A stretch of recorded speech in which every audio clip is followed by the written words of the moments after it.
ہے ذات نبی مرکز یکجہتی اسلام، افلاک سے اونچا شہ لالاک کا ہے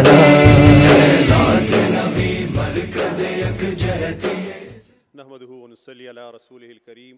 اما بعد، اعوذ باللہ من الشیطان الرجیم، بسم اللہ الرحمن الرحیم۔ میں سب سے پہلے شکر گزار ہوں ملی یکجہتی کونسل پاکستان کا کہ انہوں نے آج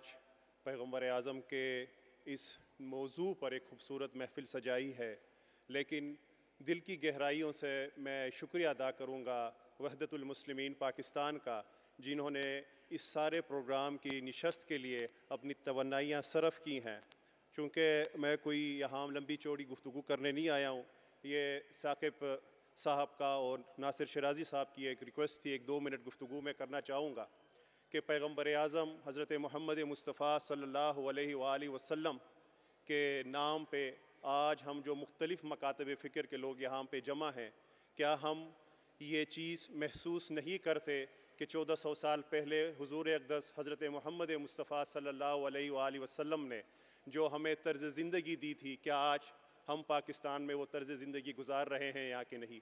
میری دستبستہ گزارش ہوگی تمام مکاتب فکر کے علماء سے کہ وہ آپس میں محبت یکجہتی کو فروغ دیں اور اس مشن پہ کام کریں جو حضور اقدس حضرت محمد مصطفیٰ صلی اللہ علیہ وآلہ وسلم نے ہمیں دی تھی۔ بدنصیبی کی بات ہے کہ 70 سال گزر گئے ہیں اس ملک کو، جس کو ہم نے کلمہ طیبہ لا الہ الا اللہ محمد رسول اللہ کے نام پہ حاصل کیا، لیکن آج بھی یہاں پہ ایک صہیونی ایجنڈا نافذ ہے۔ میں کسی حکومت کی بات تو نہیں کرتا، لیکن میں ضرور نظام کے حوالے سے بات کروں گا کہ آج ہمارے اوپر جو نظام مسلط ہے، اس نے ہمارے دین کو، ہمارے متوسط طبقے کو اور ہمارے غریب طبقے کو کہیں کا نہیں چھوڑا۔ تو میری گزارش آپ تمام دوستوں سے، علماء کرام سے اور نوجوانوں سے، خواتین سے اور بہنوں سے یہی ہے کہ